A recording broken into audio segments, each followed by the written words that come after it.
ዘንዶው በአንተ ላይ ተጠምጥሞ ተራራ ወሮ ያወጣሃል። እኔም አልለይምና አትፍራ አላቸው። ማን? ቅዱስ ሚካኤል ጠባቂ ረዳት ሆኖ የተሰጣቸው። እንኳን እግዚአብሔርን ለሚያገለግሉ እንኳን ስለ ሃይማኖታቸው ስለ ፈጣሪያቸው ወገናቸውን አገራቸውን ትተው ወደማያውቁት ሀገር ለተሰደዱ ቀርቶ ለሰው ልጆች ሁሉ እግዚአብሔር አምላክ ጠባቂ መልአክ አቁሟል። እስከ ዕለተ ሞታችን ጠባቂ መልአክ አለን። እግዚአብሔር ፈጥሮ አልተወንም። ያውም 2 መልአክ፣ አንዱ በቀን አንዱ በሌሊት የሚጠብቅ፣ አንዱ በቀን አንዱ በሌሊት። መልካም የምንሰራውን ይሄ በጎ ሰው ነው፣ አንደበቱ ከጸሎት እጁ ከምጽዋት አእምሮ በጎ ነገር ከማሰብ በገንዘቡ የተራቡትን ከማብላት እጅግ በጣም የሚተጋ ሰው ነውና እድሜ ጨምርለት፣ ሀብትም ጨምርለት፣ ጤና ስጠው እያሉ ለፈጣሪያቸው ለተለት የሚያቀርቡ ጠባቂ መልአክ አላቸው። ለአቡነ አረጋዊ ደግሞ ጠባቂ መልአኩ ቅዱስ ሚካኤል ነበረ። አይዞህ እኔም አለው፣ ግን ዘንዶው ከአንተ ላይ ተጠሙ። ያ የሚናደፈው እኮ ነው፣ መርዝ ያለው ሲፈልግ የሚወጣው እስከ ነፍሱ ያገኘውን የሚውጥ ትልቁ ዘንዶ መጣ። ምላሱን እያውለበለበ እግዚአብሔር አዞት። አቡነ አረጋዊ ተነግረዋቸዋል። ባይነገራቸውም ለስጋቸውን የናቁ ስለሆነ ስለ ፈጣሪያቸው ዓለምን የናቁ ስለሆነ በዘንዶ ቢሞቱ ቢነከሱ በዘንዶ መርዝ ቢሞቱ ምናቸውም አይደለም። በስጋቸው የሚጨነቁ ስላልሆነ የምንጨንቁ ለማን ነው? ለነፍሳቸው ለማጠፋው ለማታልፈው። ስለዚህ መስቀላቸውን አነሱና ባረኩት። መስቀል ኃይላችን አይደል? መስቀል ጽናችን ነው። ኃይላችን ስለሆነ ከዘንዶ ኃይል የመስቀሉ ኃይል ስለሚበልጥ የሚያውለበልበውን ምላስ ወደ መጣበት አስገባው። ጻድቁ አባታችን አቡነ አረጋዊም ዘሚካኤል ከእግዚአብሔር እንደታዘዝክ እግዚአብሔርን የማመሰግንባት እዚህ በተራራ ላይ እንድታወጣኝ እግዚአብሔር ማዟል፣ እኔም አዝዣለሁ ሲሉት ያንን ረጅም የሆነ አካሉን ከአካላቸው ላይ ጠመጠመውና ይዟቸው ተመነጠቀ ወደ ሰማይ። ረጅም ተራራ ነው። ስንት ሜትር ያክል እንደሆነ ተጽፎ ረስቸው ነው። ያንን ተራራ ይዟቸው ወጥቶ ሲወጡ እጅግ በጣም ደስ አላቸው። ጽርሐ አርያም መንግሥተ ሰማያት እግዚአብሔር ዙፋኑን የዘረጋባት ጽርሐ አርያም መስሎ አሳያቸው። እግዚአብሔር የተመሰገነ ይሁን። ደብረ ሃሌሉያ ትባላለች። የምስጋና ተራራ ማለት ነው። እግዚአብሔር የሚመሰግንባት፣ እግዚአብሔር የሚመለከትባት፣ መላእክትና ሰው ከአንድ ላይ ሆነው እግዚአብሔርን የሚያመሰግኑባት ደብር የምስጋና ተራራ ቅድመ ዓለም የነበረውን ዛሬ ያለውን ወደፊትም ዓለምን አሳልፎ የሚኖረውን እግዚአብሔርን ሲያመሰግኑ የሚኖሩባት ደብረ ሃሌሉያ ብለው ሰየሟት። ቅዱስ ያሬድን በዚያ ላይ ወጥቶ ሲዘምር የመላእክትን ድምፅ ሰምቷል። ዋይ ዜማ ዘሰማይኩ በሰማይ፣ እንዴት አይነት ጣዕም ያለው ዜማ በሰማይ ሰማው ብሎ በዚያ ቦታ ላይ ይሄን ዜማ አዚሞታል። ዋይ ዜማ የሚባለው ድንቅ ዜማ ማለት ነው። ልብ የሚመስጥ ነፍስን የሚማርክ ሕይወትን የሚሰጥ ዜማ በዚህ ተራራ ላይ ሰማው ቅዱሳን መላእክት ሲያመሰግኑ ብሎ ቅዱሳን መላእክት እንደሚያመሰግኑባትና የእግዚአብሔር ምስጋና የሚፈስባት የሚፈልቅባት ተራራ እንደሆነች ቅዱስ ያሬድ ራሱ በዜማው ሰብኮናል፣ አስተምሮናል፣ ነግሮናል። በዚያ ላይ ወጥ በምን ላይ ዘንዶውን ተጫምተው ወይ ዘንዶ ደግሞ ወደ ተራራው የሚያወጣቸው አውሮፕላኑ ነው፣ መንኮራኩሩ ነው። ተራራው ላይ ያወጣቸው። ለቅዱሳን እኮ የሚሳናቸው ነገር የለም። እግዚአብሔር የሰጣቸው ጸጋ ታላቅ ስለሆነ ማለት ነው። እግዚአብሔር አምላክ የሰጣቸው ቃል ኪዳን ታላቅ ስለሆነ ነው። ለዚህ ነው ቃል ኪዳናቸውም ዘላለማዊ ነው የምንለው። ከማን ያገኙት? ከማን ያገኙት? ከማን ያገኙት? ከእግዚአብሔር። ቅድም እንዳልኳችሁ ነገረ ቅዱሳንን ስንማር እግዚአብሔር አምላክ የሰጣቸውን ቃል ኪዳን የሚያደርጉትን ድንቅ ነገር ሁሉ ከእግዚአብሔር ያገኙት መሆኑን ሰጪው እግዚአብሔር መሆኑንም እንማርበታለን። ነገረ ቅዱሳንን ስንማር ማለት ነው። ግን ልብ በሉ በማርቆስ ወንጌል ምዕራፍ 16 ቁጥር 16 ላይ በስሜ ለሚያምኑ ወዛቲ ተአምር ለለ ያምኑ በስሜ ትተልወሙ፣ በስሜ ለሚያምኑ እነዚህ ምልክቶች ይከተሏቸዋል ብሎ ይህን ቃል ኪዳን የሰጣቸው ማን ነው? እግዚአብሔር አምላክ መድኃኔ ዓለም ክርስቶስ። እባቡን ትጫማላችሁ፣ በዘንዶ ላይ ትጫናላችሁ፣ በአንበሳው ላይ ትጫናላችሁ። እና አቡነ ሰማያት አንበሳ ተጭነው ነበር የሚሄዱት። አንበሳ ተጭነው የመጀመሪያዎቹ የክርስቶስ ምርጥ ዕቃዎች ሐዋርያት ደመናን ተጭነው ነበር የሚሄዱት። በደመና ላይ ነበር ለስብከት የሚፋጠኑት። ከኢየሩሳሌም ወደ ሮም፣ ከሮም ወደ ኢየሩሳሌም፣ ከኢየሩሳሌም ወደ ጽር፣ ከጽር ወደ ኢየሩሳሌም የሚመላለሱት መጓጓዣቸው ደመና ነበር። በደመና ላይ ሃይማኖት እኮ እንዲህ ያደርጋል። ደመና ይህን ምድር የሸፈነው መስሎ ሲታይ ስትሄድ ገላልጠው ትሄዳለህ። እዚያ ስትደርስ እንደውም ብናይ ነገር የምታየው ያ ምንም ነገር የማይቆጥረው ሐዋርያትን ተሸክሞ ከኢየሩሳሌም ወደ ሮም ያሽከረክራቸው ነበረ። ይህ ሁሉ የሚያደርገው ማን ነው? እምነት ማለት ነው።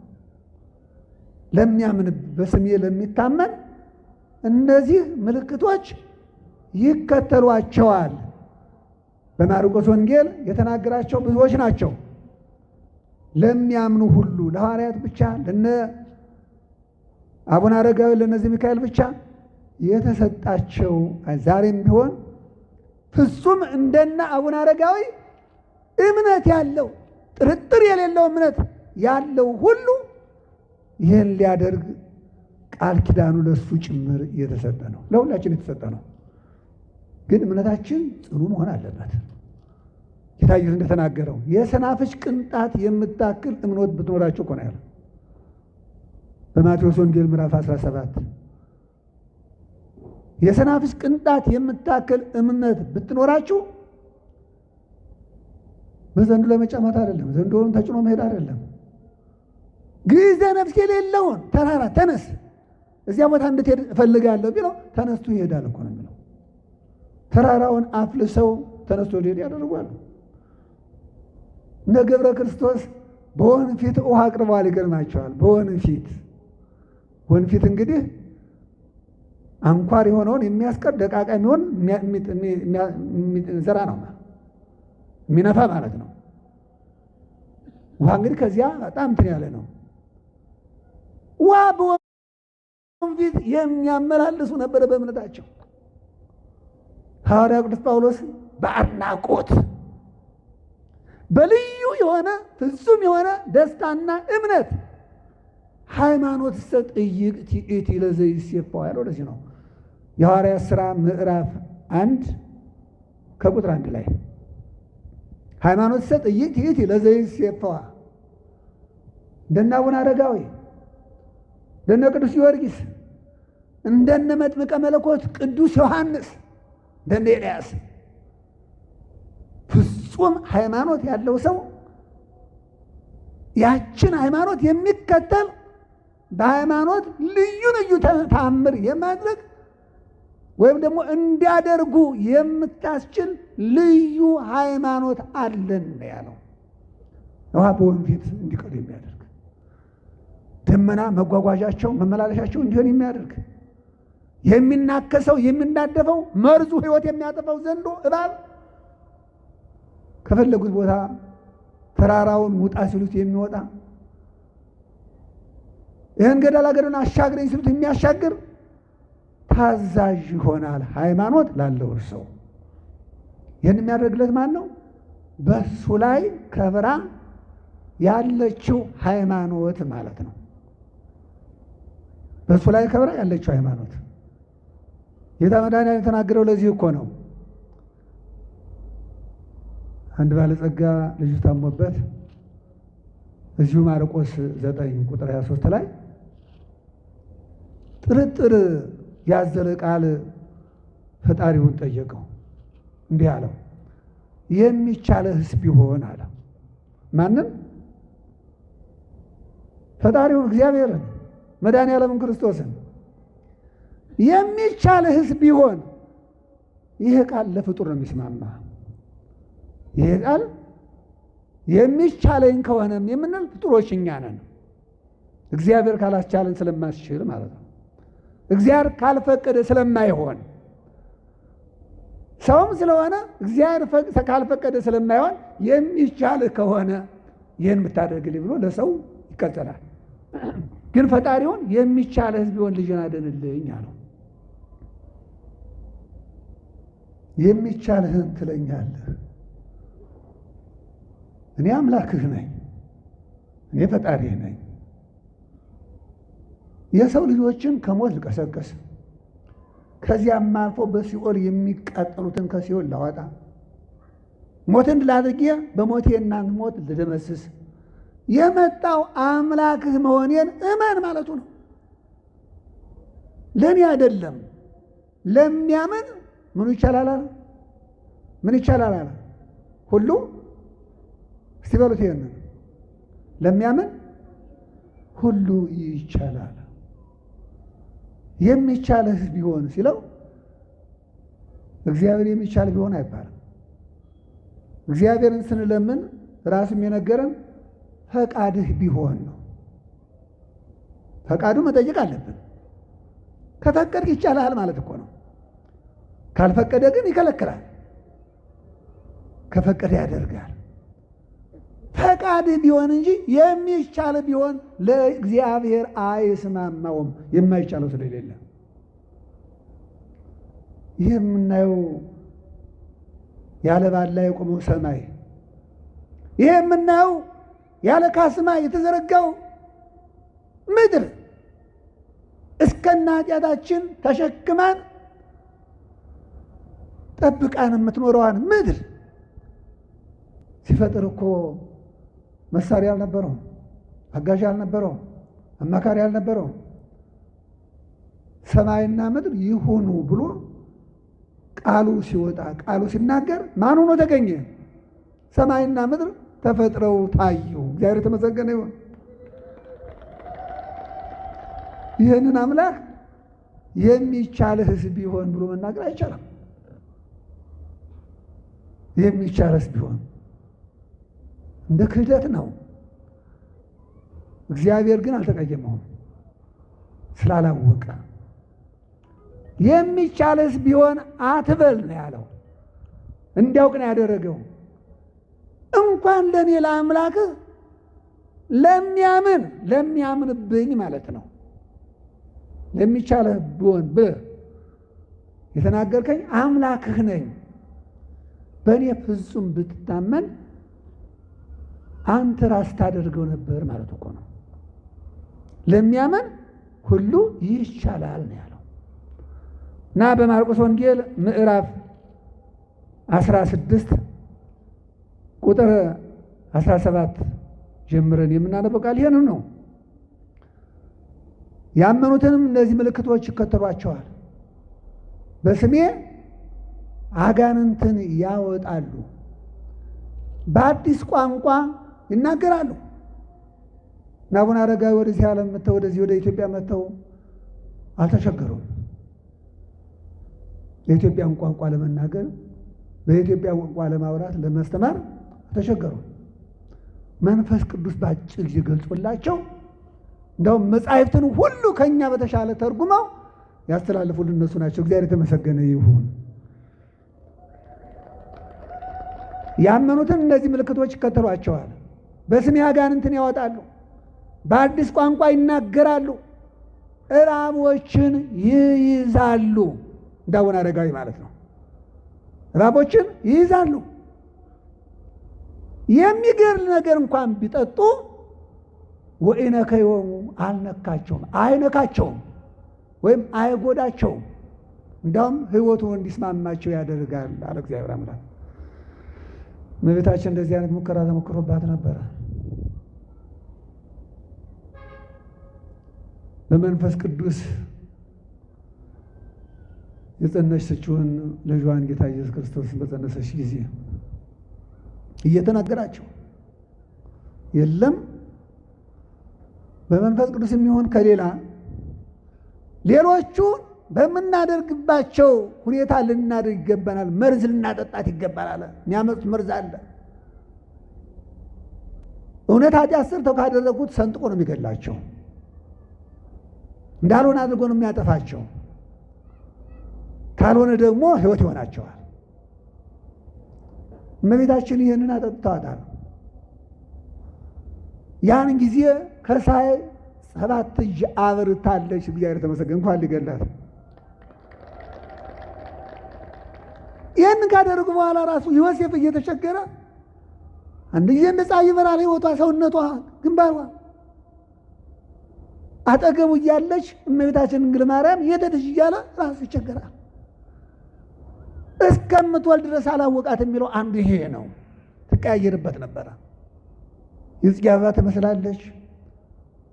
የፀሐይ ጧቱ ጸዳል ያረፈባት ልዩ እንትን ትመስለዋለች። እግዚአብሔር አምላክ ልዩ ልዩ ህብረ መልኳን በልዩ ልዩ ውበት ባለው ነገር እየቀየረ ልጇን እስከምትወልድ ድረስ በእንደዚህ አይነት ድንቅ ነገር እመቤታችን እንድትቆይ አድርጓታል። እግዚአብሔር የተመሰገነ ይሁን። ስለዚህ በስሜ ለሚያምኑት እመቤታችን ደግሞ የአምላክ እናት ናት። ከማመን አልፋ የአምላክ እናት ናት። ምንም ሊጎዳ አይችልም። እነዚህ ምልክቶች ይከተሏቸው። በስሜ አጋንንትን ያወጣሉ፣ በአዲስ ቋንቋ ይናገራሉ፣ እባቦችን ይይዛሉ። የሚገድል ነገር ቢጠጡ እንኳን አይጎዳቸውም። እጃቸውን በድዌዎች ላይ ይጭናሉ፣ እነዚያም ይድናሉ። ለሚያመን ሁሉ ይቻላል ብሎ የተናገረ መድኃኒዓለም ይሄን ነው እና አቡነ አረጋዊ በዚያ ቦታ ላይ ሌላውን ሀገርም ሂደው እያስተማሩ ባታቸውን ሳይለቀው መጥተው ገዳማቸው ላይ እያደሩ ብዙ ታምራት አድርገዋል። እግዚአብሔር የተመሰገነ ይሁን። ያቺ ቦታ አሁን ድረስ በጠፈር ነው ሰዎች እየታሰሩ የሚወጡት እና አቡነ አረጋዊ በዚያ በዘንዶ እንደወጡ ዘንዶ የሚመስል ታቶ እንደ ተጎንጉኖ ጠንካራ የሆነ ጠፈር እስከ መሬት የሚደርስ ተወሮ እሱን እየያዙ ነው የሚወጡት። እንደኔ ያለው ለማዳ ያልሆነ ሄዶ የሚያውቅ ከላይ ያሉ ሰዎች ጠፍር ረጅም ጠፍር ይልኩለትና ወገቡን ታስሮ ሁለተኛ እገዛ ያደርጉለት ይወጣል። በዚያች ቦታ ላይ ደብረ ዳሞ አቡነ አረጋዊ እስከ ለተሞታቸው እስከ መሰወራቸው ድረስ ባርኮ የሰጣቸው ያቺ ቦታ ወንድ ካልሆነ በስተቀር ከምድር ፍጥረታት ሌላ አይወጣባትም። አላይ እንኳን ለአገልጋዩ በዚህ ጊዜ የሚወጣው በጠፍር ታስሮ ወንድ ከብት በሬ ወይ በግ ነው እንጂ እንስት የሆነ ነገር እዚያ ቦታ ላይ አይወጣም፣ ክልክል ነው። እና በዚያ ቦታ ላይ ሲጸልዩ እግዚአብሔርን ሲያመሰግኑ በዛሬው ዕለት በዘፍጥረት ምዕራፍ 5 ላይ ጌታ እንደተናገረው እግዚአብሔር አምላክ እንዳስተማረን ሄኖክ አካሄዱን ከእግዚአብሔር ጋር አደረገ። ምዕራፍ 5 ቁጥር 22 ላይ ሄኖክ አካሄዱን ከእግዚአብሔር ጋር አደረገ። በምድር ላይ የኖረበት ዘመን ሁሉ 365 ዓመት ሆነ። ሄኖክ አካሄዱን ከእግዚአብሔር ጋር ስላደረገ ለሞት ሳይገኝ እግዚአብሔር ሰወረው ይላል። ለሞት ሳይገኝ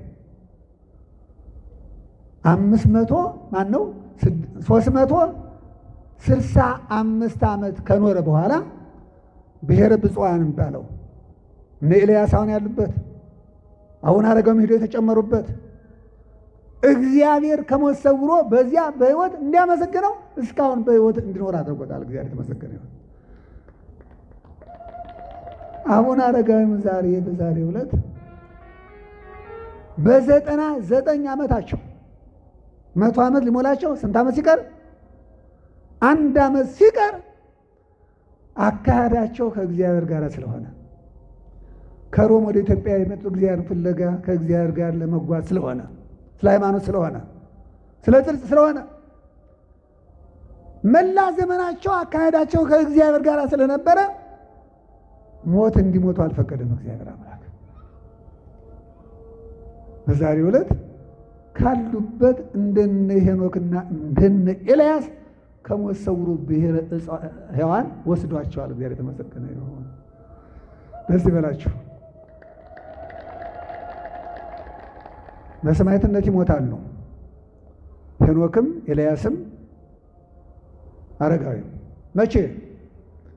በዕለተ ምጽአት እኔ ክርስቶስ ነኝ እኔ እግዚአብሔር ነኝ እያለ ሐሳዊ መሲህ ሲመጣ ሐሳዊ መሲህ እሱ እግዚአብሔር እንዳልሆነ እግዚአብሔር ሲመጣ ምን ሆኖ እንደሚመጣ መላእክት በቀኝ በግራ በፊት በኋላ ከበውት በግርማ መንግስቱ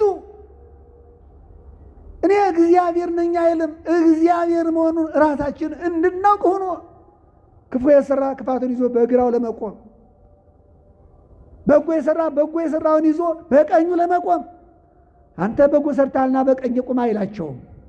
አንተ ክፉ ሰርታልና በግራ ቁም አይልም። ስራችን ነው እየመራ በግራና በቀኝ የሚያቆማል። ያ ሲመጣ ነው እግዚአብሔር ያ ሐሳዊ መሲህ ነው እያሉ ከነ ኤልያስ ጋር የሚያስተምሩ አንዱ አቡነ አረጋዊ ናቸው።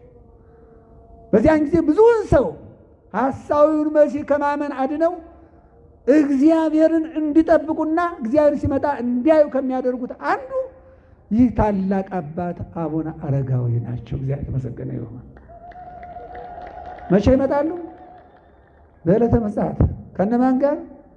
ከነ ኤልያስ ከነ ሄኖክ ጋር ከነ ዕዝራ ጋር ስለ እግዚአብሔር ለማስተማር በኋላም በሰማዕትነት የሰማዕትነትን ክብር ተቀዳጅተው ወዳው ከኛ ጋር አፈር ሁነን ፈርሰን በስሰን ከነበር ነው እግዚአብሔር ድምፅ ሰምተን ከምንነሳው ወዳውኑ ተቀይረው ተለውጠው የማይሞት ሕያዋን እንደሆኑ እንደኖሩ ወደፊት የማይሞት አካላቸውን ይዘው ተነስተው የማያልፈው መንግሥተ ሰማያት ከነ ክብራቸው የሚታደሉት ያን ጊዜ ነው። ዛሬ በብሔረ ሕያዋን ናቸው። እግዚአብሔር አምላካችን መድኃኒታችን ኢየሱስ ክርስቶስ እነዚህን ያከበረ ትልቅ በረከት እንዳለው ቃል ኪዳናቸው ገድላቸው ይናገራል። በዚህ ቀን መታሰቢያቸውን ያደረገ በስማቸው የመጸወተ ገድሉ ነው የሚለው። እንዴት ይሆናል እንዳንል ወገኖች፣ እምነት የማናየውን እንደሚሆን የምናይበት ነው። ሲሆንም እናየዋለን፣ አይተነዋል። በዚህ ቀደም ያየነውን ማመን እኮ አይደለም። ያየነውማ የታመነ እኮ ነው። አይተነዋል። ሌላ ነው ብንባልማ አንቀበልም። አይ ይሄ ነው ብንባል ያሁን ጠረጴዛ ነው አይተነዋል ነው። ይሄን ጠረጴዛ ነው ብሎ ማመን አሁን ጽድቅ አይደለም።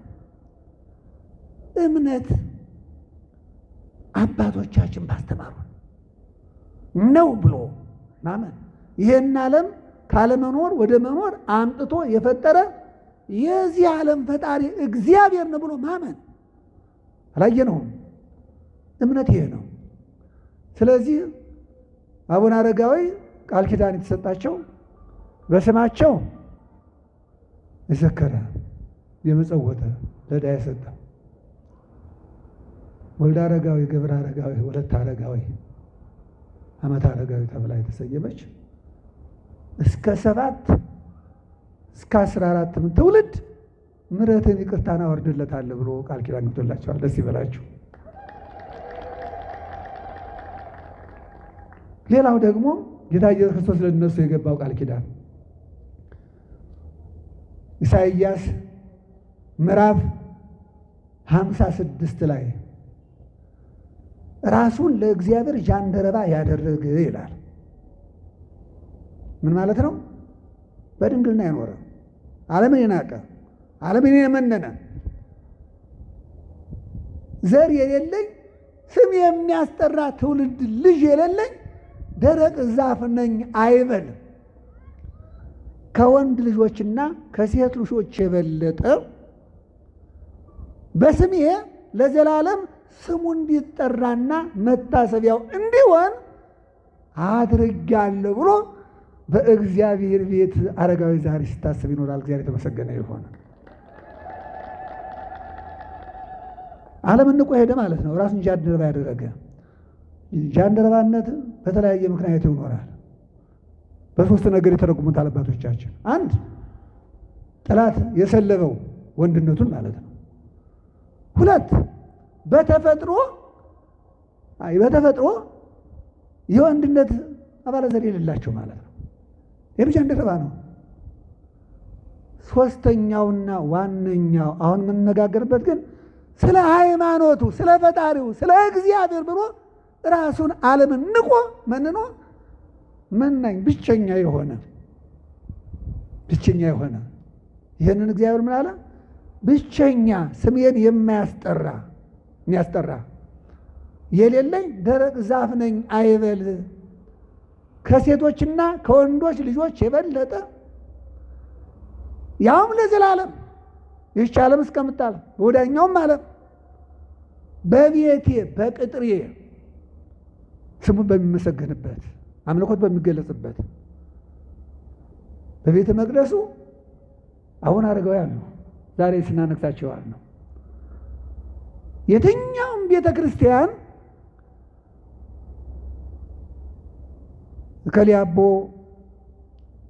እከሌ አቡነ አረጋዊ የምንላቸው ቤተ ክርስቲያን ሁሉ ትክክለኛ ስማቸው በውስጣቸው ቤተ እግዚአብሔር ወይም ቤተ መቅደስ ተብሎ የሚጠሩ አይደል? ቤተ እግዚአብሔር ስሙ እንዲጠራበት መታሰቢያ እንዲሆን ለአረጋዊ ስለሰጠው አረጋዊ ተብሎ ይጠራል እንጂ አሐዱ አብ ተብሎ የሚቀደስበትና የሚሰለስበት ማን ነው? ንገሩኝ እስቲ። ማን ነው? እግዚአብሔር። ላምበረት አቡነ አረጋዊ አሉ። ታውቋቸዋል። ቅርቡ ልሄድ ብዬ ነው። ገብረ ክርስቶስና አቡነ አረጋዊ አሉ። ይኑሩ እንጂ ዛሬ ቅዳሴ ሲቀደስ የማንን ስም ነው የተቀደሰው? አሐዱ አብ የተባለው የእግዚአብሔር ስም አይደል? አሐዱ አብ ቅዱስ፣ አሐዱ ወልድ ቅዱስ፣ አሐዱ ውእቱ መንፈስ ቅዱስ ተብሎ የሚመሰገንበት ቤቱ የእግዚአብሔር ስለሆነ እግዚአብሔር ነው። በዚያ ውስጥ ግን ለአቡነ አረጋዊ በእግዚአብሔር ስሙ ነው ስሩ ነው መታሰቢያቸው ለዘላለም እንዲታሰብ ከሴቶችና ከወንዶች ልጆች የበለጠ ክርስቲያኖችን፣ እናቶችን፣ እህቶችን ሰጡ። በቃል ኪዳናቸው በተሰጣች ጸጋ ስናመሰግናቸው ውለናል አይደል? መታሰቢያቸው ለዘላለም እንዲሆን ፈቅዶላቸው ስናከብራቸው ውለናል ማለት ነው። እግዚአብሔር የተመሰገነ ይሁን። ስለዚህ ቅዱሳኑ ሁሉ በቤተ መቅደሱ እናስባቸው ለዚህ ነው ማለት ነው።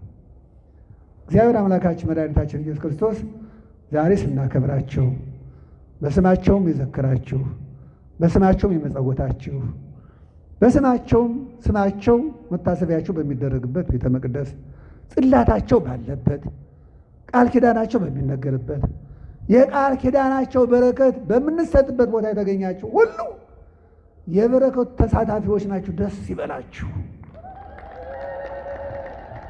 እግዚአብሔር አምላክ ለጻድቁ አባታችን ለአቡነ አረጋዊ የሰጠውን በረከት ለሁላችን ያድለን። ለዚህ ዕለት ያደረሰን አምላክ ቀጣይ ደግሞ ተሰቅሎ ደሙን አፍሶ ሕይወቱን ለእኛ አሳልፎ ሰጥቶ ከዚህ የሚበልጥ ፍቅር ማንም ሊያደርግላችሁ አይችልም።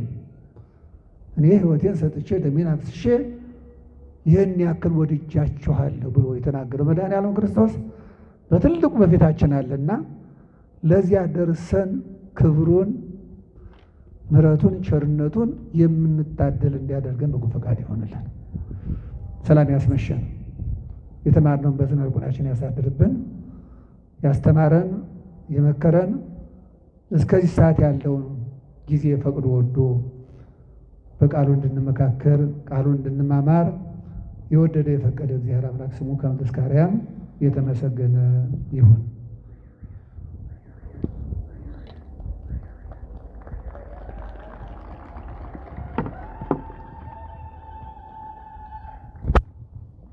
በመምህራችን ላይ አድሮ ያስተማረን የመከረን የአባቶቻችን አምላክ ስሙ ለዘላለም የተመሰገነ ይሁን፣ የተመሰገነ ይሁን። ለመምህራችን ለሊቀ ጉባኤ አባ ክፍለ ማርያም እግዚአብሔር አምላክ ቃለ ሕይወትን ያሰማልን፣ ቃለ ሕይወትን ያሰማልን፣ በእድሜ በጸጋ ይጠብቅልን፣ የአገልግሎት ዘመናቸውን ሰፊና ረጅም ያድርግልን።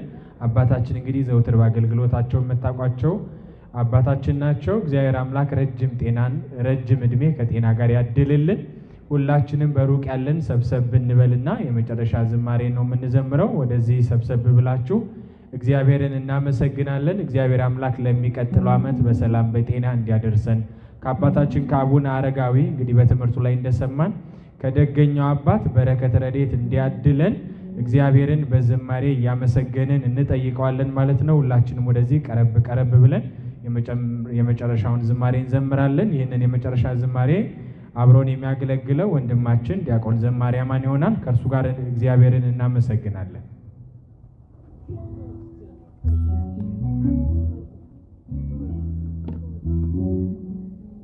አሁንም በድጋሚ እንደምንቆያችሁ አሜን። የአምላካችን ስሙ የተመሰገነ ይሁን።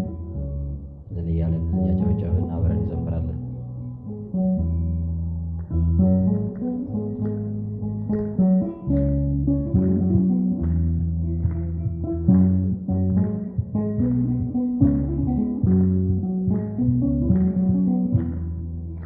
ብርና ወርቅ ሳይዙ ዓለማትን ዞሮ ቅዱሳን ሐዋርያት ቃሉን እየዘሩ ሙታን እያስነሱ ፈወሱ ስሙን ብቻ ይዘው ስሙን ብቻ ይዘው ታምነው በንጉሡ ብርና ወርቅ ሳይዙ ዓለማትን ዞሮ ቅዱሳን ሐዋርያት ቃሉን እየዘሩ ሙታን እያስነሱ ድውያን ፈወሱ ስሙን ብቻ ይዘው ስሙን ብቻ ይዘው ታምነው በንጉሡ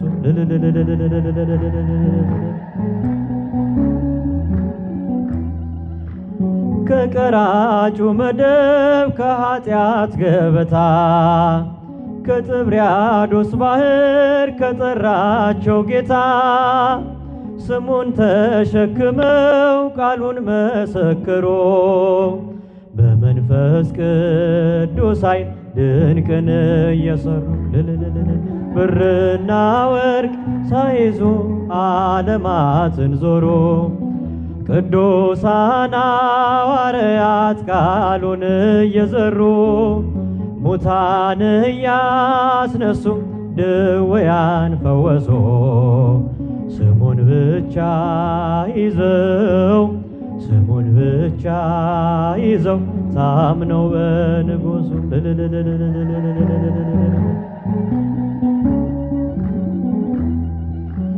የነገሥታቱን ቃል ዛቻውን ሳይፈሩ የመንግሥቱን ወንጌል ለዓለም አስተማሩ።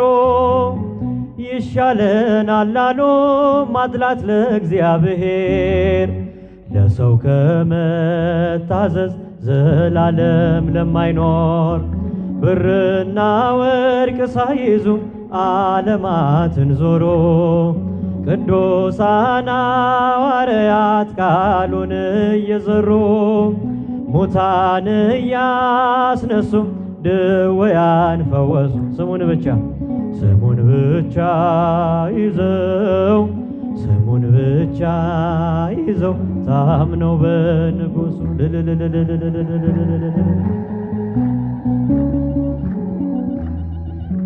ስደት ነው መከራ ራብ ነው ወይስ ጥም ከክርስቶስ ወንጌል ከእውነት የሚያስቆም በእርሱ ስላመኑ በጽድቅ ተጋደሎ ደግሞም በእርሱ በላይ እንዳለ በቃሉ ብርና ወርቅ ሳይዙ ዓለማትን ዞሮ ቅዱሳን ሐዋርያት ቃሉን እየዘሩ ሙታን እያስነሱ ድውያን ፈወሱ።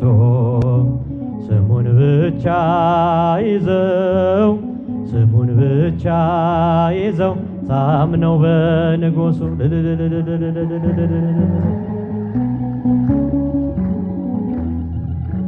በዙሪያችን ከበው ካሉ እንደ ደመና እነርሱን እያሰብን በእምነት እንጽና።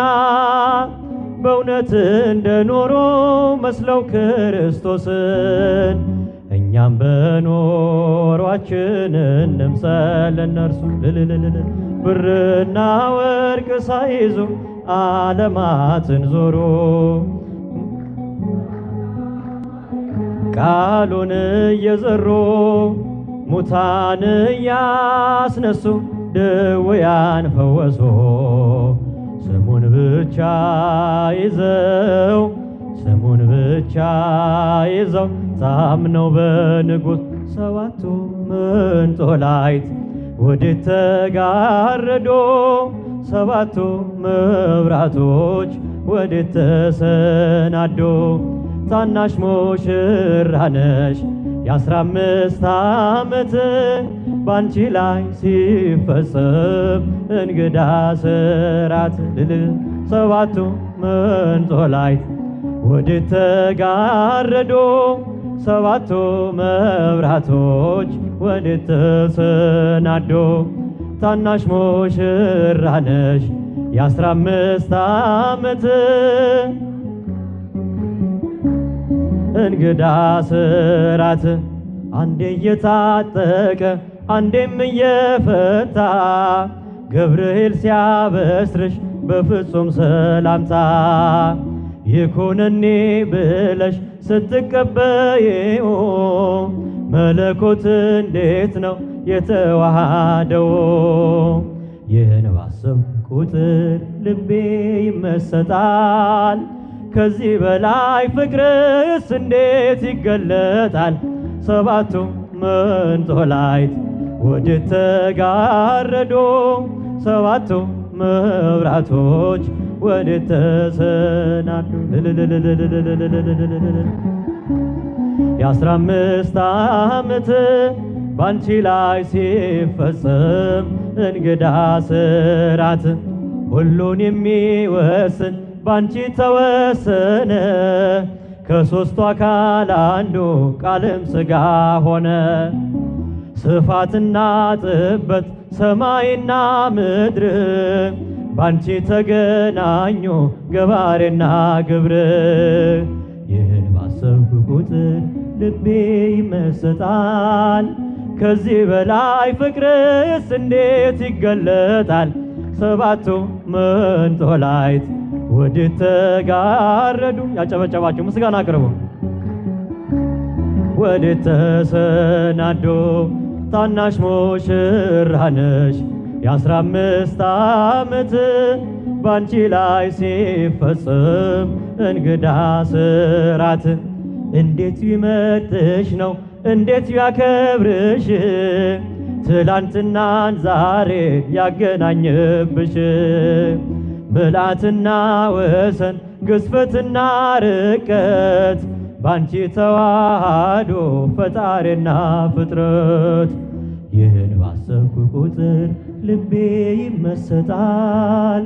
ከዚህ በላይ ፍቅርስ እንዴት ይገለጣል? ሰባቱ መንጦላይት ወዴት ተጋረዶ ሰባቱ መብራቶች ወዴት ተሰናዱ? የ15 ዓመት ባንቺ ላይ ሲፈጽም እንግዳ ስራት አንደበት